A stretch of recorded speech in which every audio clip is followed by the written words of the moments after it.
This is ESP Class Podcast. Hey everyone, welcome back to the ESP Class Podcast. I'm Albert. And I'm Emily. We're so happy you're here with us today. Whether you're on the bus, walking home, having breakfast, or simply relaxing, just listen and enjoy. That's right. You don't need a notebook and you don't need to memorize everything. Just listen carefully and practice with us when you can. Playfully. Although, after a conversation I had last weekend, I realized that I definitely needed a little more practice. Uh-oh, what happened this time? Well, I was at a friend's birthday party and I met someone new. That sounds nice. What did you talk about? She asked me, "So, Albert, what do you like to do in your free time?" That's an easy question. What did you say? Hesitantly, I said, "My hobby is watching movies." That sounds perfectly fine. Yes, but then I stopped talking. You didn't tell her what kinds of movies you like? No. You didn't say how often you watch them? No. Or why you enjoy watching movies? No. I just stood there, smiled, and took a long drink of water. Oh, Albert. The conversation became so quiet. Then I asked her, "What is your hobby?" And what did she say? She told me that she enjoyed photography. Then she explained how she started, what she liked to photograph, and why it made her happy. So her answer naturally continued the conversation. Exactly. Her answer was interesting and natural. Mine sounded like the end of a conversation. And that's a common problem. Many English learners know the names of their hobbies, but they don't know how to add details or keep the conversation going. So, how can we talk about our hobbies without giving short, uncomfortable answers? That's exactly what we're going to learn today. We'll show you natural ways to introduce your hobbies, Explain how often you do them, say why you enjoy them, and ask follow-up questions to keep the conversation going. and later we'll give you a simple 3-part formula to help you create a complete answer about almost any hobby. Plus, there'll be a quick speaking challenge, so stay with us and get ready to practice. All right, let's begin with the most common question people ask about hobbies. Part 1, questions about hobbies. The most direct question is, what are your hobbies? But in everyday conversation, you may hear other questions too. For example, what do you like to do in your free time? Or, what do you do for fun? Someone might also ask, what are you into? Wait, what are you into? That sounds a little strange. It simply means, what are you interested in? So, if someone asks, "What are you into?" I can talk about my hobbies and interests. Exactly. Let's give our listeners a quick test. Good idea. Which of these questions is about your hobbies? What do you do? Or, what do you do for fun? The answer is, what do you do for fun? Because what do you do usually asks about your job. Exactly. That small difference is very important. All right. Someone asks me, "What do you do for fun?" How can I answer naturally without sounding like a textbook? Good question. Let's learn 3 simple and natural expressions. Okay, I'm ready. Great. The first one is, in my free time, I like. For example, in my free time, I like reading. Oh, that sounds simple and clear. It is, and you can use it in almost any situation. Now listen and repeat. In my free time, I like reading. In my free time, I like reading. Nice. Now the second expression is, I enjoy. For example, I enjoy cooking. very good. But here's one small grammar point. After enjoy, use a noun or verb ending in ing. Wait, so I enjoy to cook is incorrect? That's right. Don't say, I enjoy to cook. Say, I enjoy cooking. Ah, I enjoy cooking. Exactly. Let's practice that together. I enjoy cooking. Great. Now, the third expression is a little more casual. I'm really into. For example, I'm really into photography? Perfect. That means you're very interested in photography. Could I also say I'm really into playing chess? Absolutely. That sounds completely natural. Good, because I'm really into playing chess, although I don't win very often. Well, enjoying it is more important than winning. That's true. Now it's your turn. Complete this sentence with your own hobby. I'm really into... Nice. Maybe you said reading, gardening, gaming, painting, dancing, hiking, or something completely different. Whatever your answer was, say it with confidence. Those expressions are useful, but my answer could still be too short. Exactly. Saying I'm really into cooking is a good beginning, but we don't want the conversation to stop there. So how can I make my answer more interesting? This is where we use the simple three-part formula we promised earlier. Ah, finally. Tell us. To create a complete answer, include three things. First, name your hobby. Second, say how often you do it. And third, explain why you enjoy it. Hobby, frequency, and reason. Exactly. Let's build an answer together. First, name your hobby. I'm really into cooking. Good. Now tell us how often you do it. I usually cook on weekends And why do you enjoy it? because it helps me relax and I love trying new recipes. Great. Now put everything together. I'm really into cooking. I usually cook on weekends because it helps me relax and I love trying new recipes. Excellent. Did you hear the difference? Yeah, that answer sounds much more complete.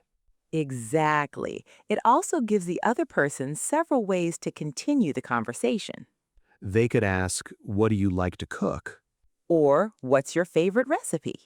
Or maybe, can I come to your house for dinner? Yes, but be careful with that one. Fair enough. Still, that answer is much better than the one I gave at the party. Definitely. And this time you won't need to hide behind your glass of water. Haha, I hope not. But wait, what if you've only just started a hobby? You might be interested in it, but you may not be very good at it yet. That's completely okay. You can say, I recently started. For example, I recently started learning the guitar. Exactly. You can also say, I'm getting into. Hmm, I'm getting into? What does that mean? It means you're beginning to become interested in something. For example, I'm getting into gardening. Ah, okay. So I'm interested in gardening, but it's still fairly new for me. Exactly. But what if I'm not very good at my new hobby? Should I still talk about it? Of course, you don't need to pretend that you're an expert. You could simply say, I'm still a beginner, but I'm really enjoying it. Oh, I like that. It sounds honest and positive. Exactly. You don't need to be perfect at something to enjoy it. That's true. Now, listen to this complete answer. I recently started painting. I'm still a beginner, but I'm really enjoying it. I usually practice for an hour on Sunday afternoons. Oh, that sounds natural, positive, and honest. And notice, the speaker didn't say, I'm bad at painting. Instead, they said, I'm still a beginner. Exactly. That sounds much more positive. So instead of criticizing myself, I can focus on learning and enjoying the experience. That's the idea. Emily, I have a question. Sure, what is it? Do we say play swimming or do swimming? Neither one. Neither? No, we usually say go swimming. Ah, English can be confusing. It can, but don't worry. Here's a quick guide that will make it easier. Okay, good. I'm listening. Use play with many sports, games, and musical instruments. Play football. Play chess. Play the guitar. Perfect. Now, use go with many activities ending in ing. Go swimming. Go hiking. Go cycling. Exactly. And when do we use do? We often use do with activities such as yoga, exercise, and martial arts. Do yoga. Do some exercise. Do karate. Excellent. Now let's see if our listeners were paying attention. It's quiz time. Which sentence sounds correct? I play yoga or I do yoga? I do yoga. Exactly. Well done. Look at that. I didn't even need my glass of water. You're making progress. Okay, now I can answer questions about my hobbies, but what should I say when someone tells me about their hobby? First, show that you're interested with a short, natural reaction. Such as? That sounds fun. That's interesting. Or, really? I've always wanted to try that. Ah, so I shouldn't immediately ask another question without reacting first. Exactly. A short reaction makes the conversation feel warmer and more natural. And after that, I can ask a follow-up question? That's right. Here are 4 useful questions. Curiously, how often do you do it? How did you get interested in it? What do you like most about it? And is it difficult for beginners? You don't need to ask all 4 questions. Just choose one that feels natural. And actually listen to the answer. Yes, Albert, actually listen. Wait, do I not listen? Sometimes you start preparing your next question while the other person is still talking. Oh, do I really do that? Sometimes. All right, I'll work on it. Don't worry, many people do that. Good conversations require both speaking and listening. That's a good reminder. Now, let's hear how all these expressions work in a natural conversation. This time, I promise I won't run for a glass of water. Let's see. So, Albert, what do you like to do in your free time? I'm really into cycling. I usually go cycling on Saturday mornings. Oh, that sounds fun. How did you get interested in it? A friend invited me to join him about 2 years ago, but honestly, it wasn't easy at first. Really? What happened? Well, after only 15 minutes, I was tired, my legs hurt, and I wanted to go home. Oh, no. But you didn't give up, did you? No, I didn't. I kept practicing, and now I can cycle for 2 or 3 hours. Wow, that's a big improvement. Yeah, I'm pretty proud of it. What do you enjoy most about cycling?